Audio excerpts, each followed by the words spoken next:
Hi, everyone. It's John Pokorova, General Market Update. It's September 25th, 2022. As a reminder, the presentation today is by Rain King LLC, and I am an amateur individual growth stock investor not affiliated with IBD or MarketSmith. So I wanted to take time at the beginning to promote our Blue Sky event, which is our Saturday all-day event on October 15th, 2022. We have a tremendous agenda packed with content. I want to remind people that this is a virtual event. It's a Zoom event. You must register and pay the $20 RSVP. Frankly, for $20, I mean, this is just a steal. I mean, this agenda is worth thousands of dollars in trading knowledge. Now, we had a problem with Square with our initial payments launch. So it's important to note, if you registered before September 12th, we are refunding those payments. And I've initiated all those refunds, but it takes 7 to 10 days, according to Square, before you'll see it on your credit card statement. So please check your credit card.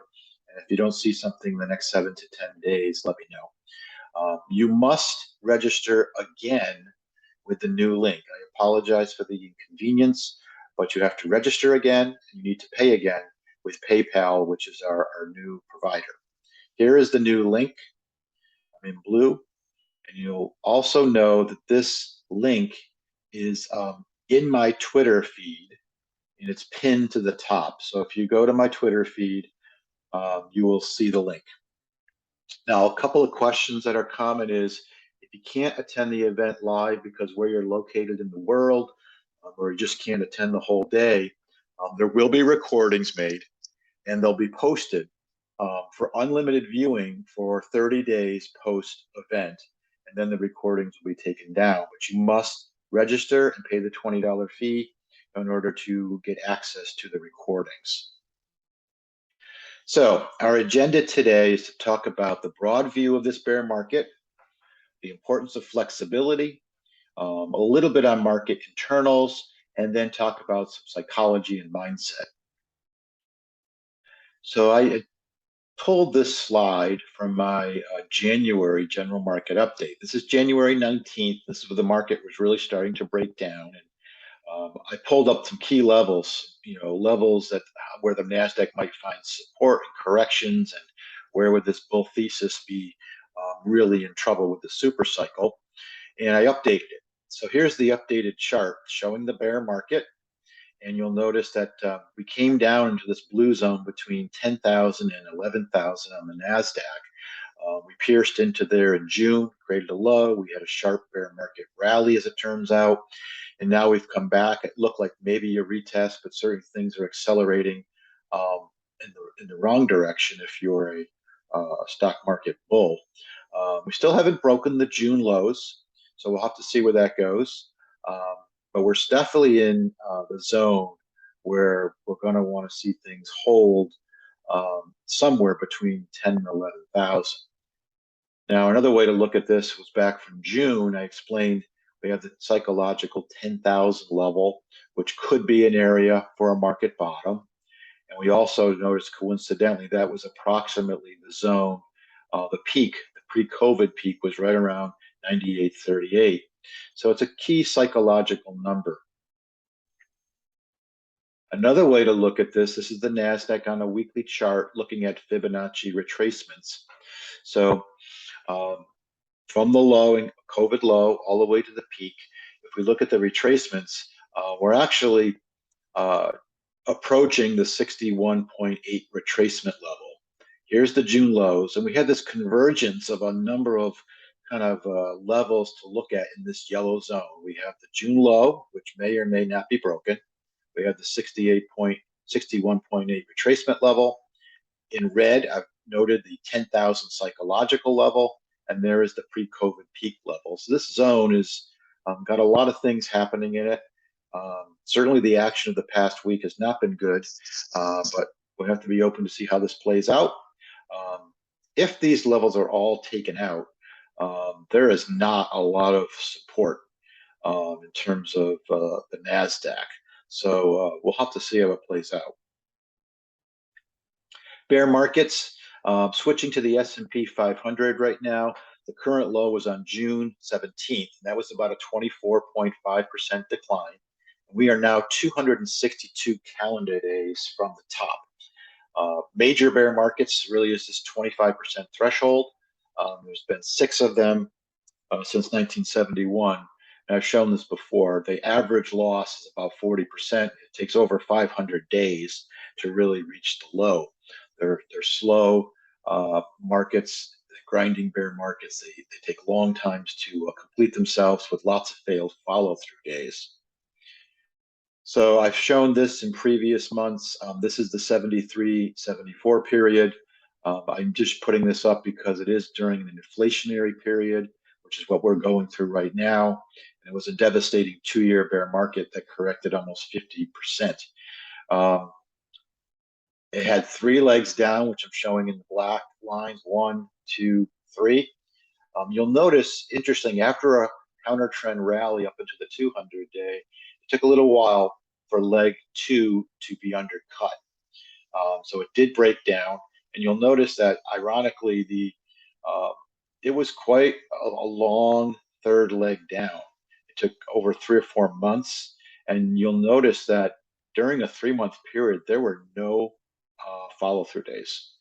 So it was a real grind. Selling gradually was taken and ground out of the market, where selling dried up, and then you'll see the powerful blue volume on the new bull market on follow-through day number 10. No predictions. It's just a point of reference in a bear market that has similar economic conditions. I've shown this chart, but I'll take you through it again. This is the S&P in red at the top of the chart. Then I've shown the Fed funds rate lined up with it on the lower pane, and the inflation rate. And some of the key points are, you'll notice that as inflation took off in 73, 74 and reached 12%, the Fed had to steeply raise interest rates. And the Fed's funds rate actually got up to almost 12% before they really started to bend down inflation. But what happened is the Fed took their foot off the gas, and you'll see that they stopped raising rates. They actually cut rates, and they really did not kill inflation. Inflation got down to 5%, but it didn't kill it. It wasn't dead. And you can see in 76, things escalated further, with inflation reaching a peak of 13% in 1979. And that's when Paul Volcker, the Fed chairman, really went on a concerted effort to raise rates to truly stop inflation. And it took getting rates all the way up to 18%, which sounds, really, really staggering at this point. But that's what it took back in the early 80s. Now you'll notice that there was 2 recessions as a part of that. And really, this is what the Fed is looking to when they talk about they don't want to make the mistake on how they treat rising inflation. In the 70s, they did make some mistakes in here, and it lasted much longer. It lasted for 6 or 7 years, and it was a stagflation period for the market, really tough treading until the bulls started in 82. So this is what the Fed is really trying to prevent, and they're committed to. Now, Druckenmiller, I was looking at an interview from June of 2022, and he said, historically, each time the inflation rate got above 5% using the CPI, the Fed had to raise rates above the CPI rate to end inflation. But didn't think that was likely in this situation, because if we were to raise interest rates up into the 8 or 9% level, it would just create too much destruction in the economy. But he also noted that inflation was never tamed without a recession. And you'll notice in the 70s, there were 2 recessions to deal with this. And so it's just a point of note, a little bit of history, but we'll have to see how it plays out. Everybody's been trying to figure out when the Fed might pivot, but it doesn't appear the Fed is going to pivot anytime soon. So here's the NASDAQ on a daily chart. The 2 scenarios we've been following are, 1, the retest, which would come down to this. We're about a 13% correction. We said maybe things turn around. Or the red, which we said there was a potential for a 3rd leg lower. Where we are right now is this correction. The last 5 weeks is 19%. which if you think about it and you use a 20% correction is really a bear market, this correction is almost a bear market in itself. Very sharp, not a lot of support. So it's just not looking really good right now, but we are still holding the June lows. So we'll have to see if the market holds up here and gets some support, or if things deteriorate further. I wanted to show you the October 1962 retest. Um, some people are using this as a precedent. It took about 4 months or so before the retest occurred. Now, there was a Cuban Missile Crisis from October 16th to 29, which created some real panic and some real concern as we were on the brink of nuclear war. You'll notice that as the market sold off hard, that retest has some very scary volume accelerating. Look at these red bars. And things look really bad in here. But then you'll notice that there's a big outside reversal day with huge volume shown here in blue, and the market actually reversed and things took off to start a new bull market. And it was that time that Bill O'Neill was buying Chrysler. That was one of his big winners early in his career. So I just put this into the deck this week to show you that sometimes when things look scariest and everybody thinks we're falling off the cliff, things can potentially turn around. So we need to be very open to both scenarios. A few things on market internals. This is the New York Advanced Decline line. Looking at this, you can see that the break of the lows. So it really looks like the broader market is trying to lead the indexes lower. But if the indexes don't undercut the June lows, we may be getting a divergence that could be noteworthy as we analyze the market going forward. Looking at net new highs minus new lows, these are not encouraging. There's been an acceleration of new lows on the New York as well as on the NASDAQ. We haven't been down to 900 new lows in the NASDAQ since way back in June and May. So not what we want to see.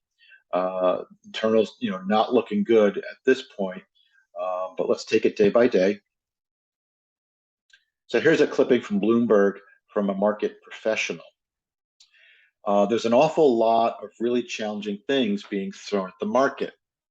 I've been in this industry for more than 25 years, and I think the investment environment we're in right now is one of the most complicated or complex environments I've seen in my entire career.